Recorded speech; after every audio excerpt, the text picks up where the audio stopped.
Bayangkan kamu terbangun suatu hari dan ternyata kamu menjadi seorang miliarder.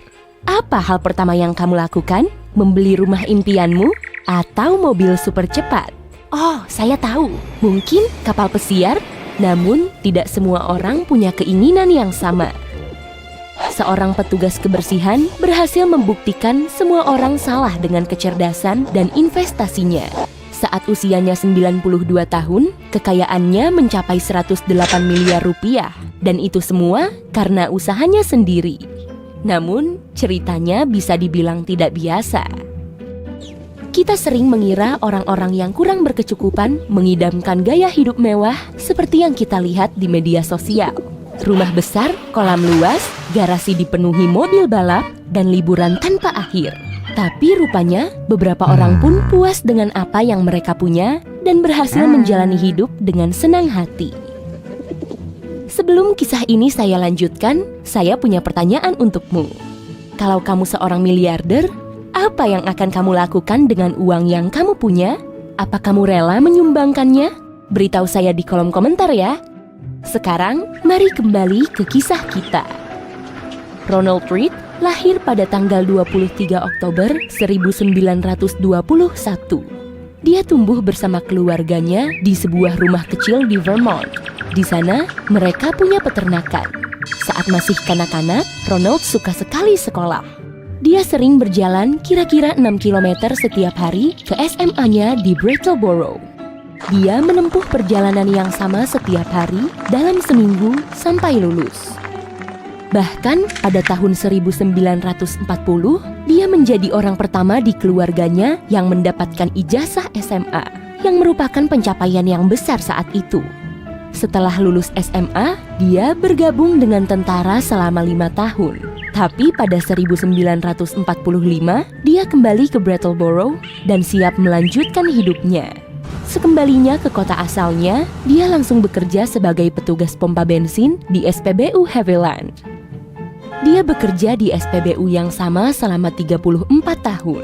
Sekitar tahun 1979, saat usianya hampir menginjak 58 tahun, waktu pensiunnya tiba. Tapi di dalam hatinya, dia belum ingin pensiun. Dia terlalu bersemangat untuk tetap bekerja dan menyibukkan diri. Seperti kata pepatah, hari baru, uang baru. Jadi, ketika hari-harinya sebagai petugas pompa bensin berakhir, dia mendapat pekerjaan paruh waktu sebagai petugas kebersihan di mal setempat. Di sana, dia bekerja selama 17 tahun. Namun, teman kita, Ronald, punya rahasia. Dia bukan cuma pekerja yang pendiam, tapi juga investor pendiam. Jadi, kapan Ronald menjadi miliarder rahasia? Bagaimana dia tahu di mana harus berinvestasi tanpa gagal? Kita akan membahasnya sebentar lagi. Tapi mari kita akui, mengetahui cara berinvestasi di pasar saham membutuhkan banyak riset. Pertama, mari kita lihat gaya hidupnya dan etos kerjanya. Ronald adalah pria yang tertutup. Dia hobi memotong kayu dan mengendarai Toyota Yaris second-nya mengelilingi kota. Dia juga suka mengoleksi perangko dan koin. Bisa dibilang, dia adalah orang yang sangat sederhana.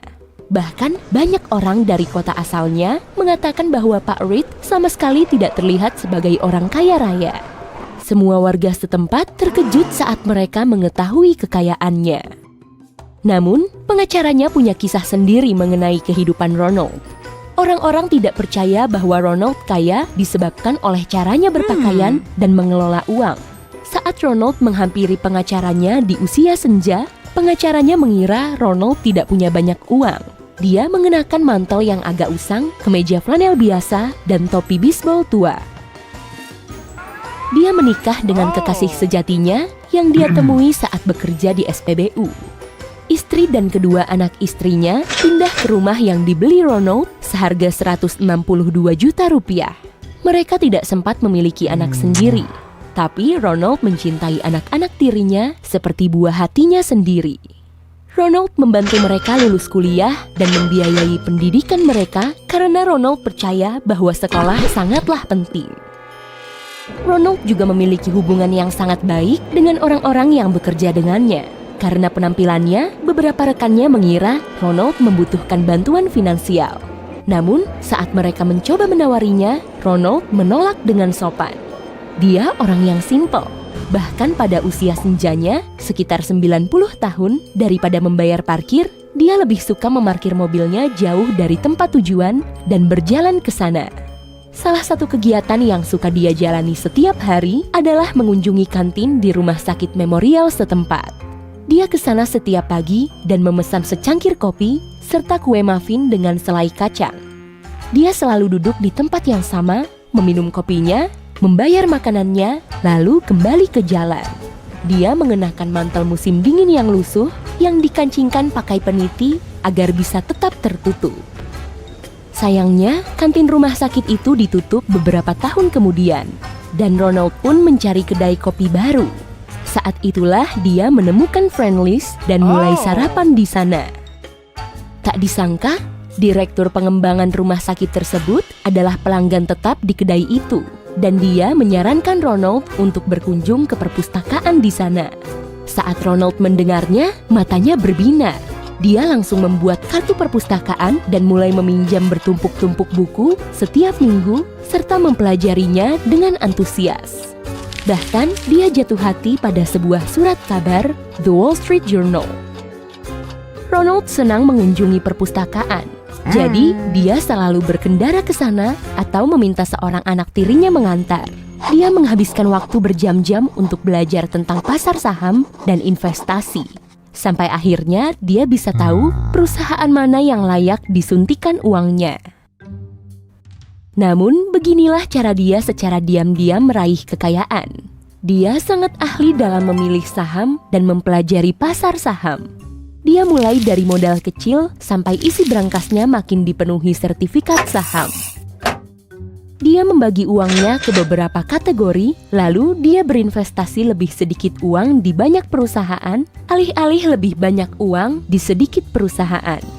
Ini menjaga uangnya tetap aman. Jika kondisi pasar saham memburuk, dia takkan terlalu merugi, karena jumlah yang hilang takkan signifikan. Dia memulai investasinya beberapa tahun setelah mulai bekerja sebagai petugas pompa bensin dan bertahan di beberapa perusahaan blue chip atau perusahaan besar cukup lama. Itulah yang membantu uangnya berlipat ganda. Dia juga berinvestasi di perusahaan yang membayar dividen atau dalam istilah awamnya bonus besar. Oleh karenanya, dia bisa menggunakan uang tersebut untuk membeli lebih banyak saham. Ronald bukan tipe orang yang paham teknologi. Jadi, dia tetap berfokus pada perusahaan yang dia baca di buku-buku pinjamannya dari perpustakaan. Saat tutup usia, dia punya lebih dari 95 saham yang tersebar di berbagai industri, seperti perusahaan telekomunikasi, kesehatan, barang jadi, transportasi kereta api, dan utilitas publik. Anggota keluarganya tidak ada yang tahu berapa banyak uang yang Ronald miliki atau berapa kekayaannya. Mereka mengira uang yang dia hasilkan sebagai petugas kebersihan hampir tidak cukup untuk membiayai hidupnya. Seiring bertambahnya usia, kesehatannya mulai memburuk, dan dia dirawat di rumah sakit tempat dia biasa sarapan setiap hari. Saat itulah dia menyewa pengacara untuk membantunya mengurus tanah miliknya. Dia memberikan uang senilai 27 miliar rupiah kepada 2 anak tiri dan beberapa temannya. Dia menyumbangkan 64,8 miliar rupiah ke rumah sakit Brattleboro Memorial dan juga menyumbangkan 16,2 miliar rupiah ke perpustakaan tempat dia dulu belajar. Ronald tetap tidak ingin menyombongkan diri, tapi di saat yang sama, dia berharap dirinya akan dikenal karena usaha dan perbuatannya. Suatu kali, dia pernah berdiskusi dengan temannya dan Ronald berkata, "Pasti bagus ya kalau namaku terpampang di atas gedung itu." Tapi segera setelah itu, dia menarik ucapannya dan berkata, tidak, dan menggelengkan kepalanya. Salah satu hal terpenting yang pernah dia lakukan adalah menyumbang kembali kepada lingkungan dan orang-orang yang mendampinginya dalam hidup. Rumah sakit, tempat dia sarapan. Perpustakaan, tempat dia belajar tentang pasar saham, dan keluarganya yang dia cintai. Intinya, Ronald adalah orang yang kaya, bukan cuma dari segi uang,